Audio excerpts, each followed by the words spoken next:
जे जे राज्य रे वृद्धि पाउची चाषी समस्या से जिनिस को आमे समस्ते अनुभव करुचे।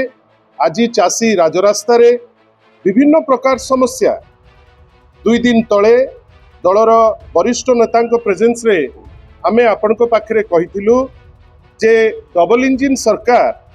वर्तमान विभिन्न क्षेत्र रे तांकर जो प्रतिश्रुति सबु प्रतिश्रुति वर्तमान तांकर पानी रे गार पालटी लागे। आपण भावंतु मैनिफेस्टो रे लेखा हला गोटे जिनिस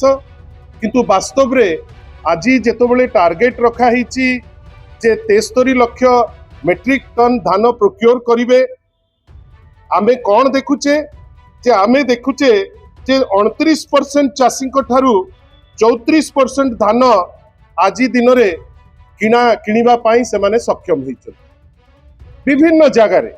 आपण संबलपुर रो कथा कहतु, बरगढ़ रो कथा कहतु, पूरा पश्चिम ओडिशार कथा कहतु, आज चाषी राजरास्ता रे आज प्रथम दिन नुहे बंधुगण आपण निजे जानिचंती जे बिहन रे आग समस्या देखा गला तापरे सार को लेकिरी चाषी हंसन थे हताश हेले तापरे जेतबेले धान क्रय को लेकिरी भोट पाई जतिकी से माने व्यग्र थिले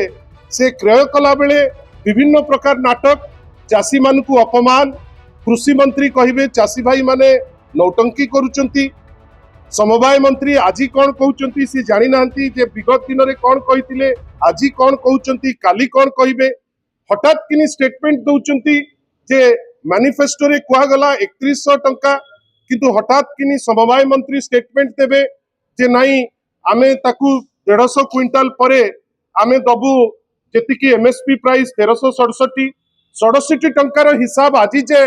देई पारले नाही ना चाषी को देले ना तार हिसाब दउचंती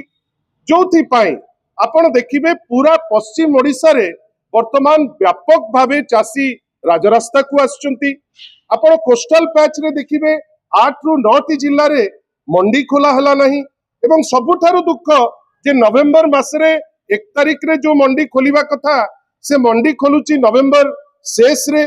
जेतिकी मंडी खोलिबार अछि से मंडी मध्य खोला गला नाही 4100 बेली कहिथिले 2900 टी मंडी खोलिले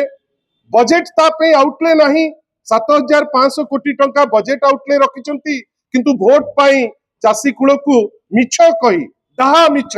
आमे जानिथिले जे डबल इंजिन माने गोटे मिछर बेस रे गोटे सरकार टे किंतु एते डाहा मिछ कहिबे केवल इलेक्शन रे भोट पाइबा पाई आज चाषी कूल हंसन साधारण लोक हंसन युवक हंसन विभिन्न क्षेत्र रे आमे देखुचे जे गोटे मिछ गोटे पॉलिश्ड मिछ